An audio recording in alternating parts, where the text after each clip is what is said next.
কোচবিহার আসনে তৃণমূল কিংবা বিজেপির জয়ের ক্ষেত্রে যে কয়েকটি বিষয় ভোটের ক্ষেত্রে ফ্যাক্টর হয়েছিল সেগুলি হলো, একদিকে রাজবংশী ভোট, বিশেষ করে মহকুমা ও জেলা শহরের ব্যবসায়ী থেকে শুরু করে শহুরে বাসিন্দাদের ভোট, চাকুরিজীবীদের ভোট, এই বিষয়গুলো কিন্তু একটা বড় ফ্যাক্টর হয়েছিল।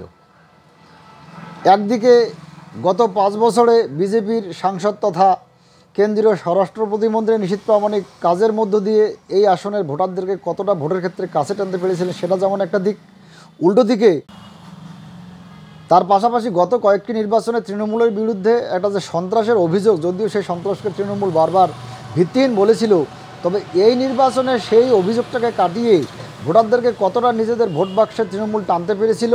তার পাশাপাশি চাকরিসহ নানা ক্ষেত্রে রাজ্য সরকার এবং তৃণমূলের বিরুদ্ধে যে দুর্নীতির অভিযোগ, সেটাকে কাটিয়ে ভোটারদেরকে তৃণমূলমুখী কতটা করা গিয়েছিল সেটাও কিন্তু এই ভোটের ক্ষেত্রে একটা ফ্যাক্টর হয়েছিল বলে মনে করা হচ্ছে রাজনৈতিক মহলের পক্ষ থেকে।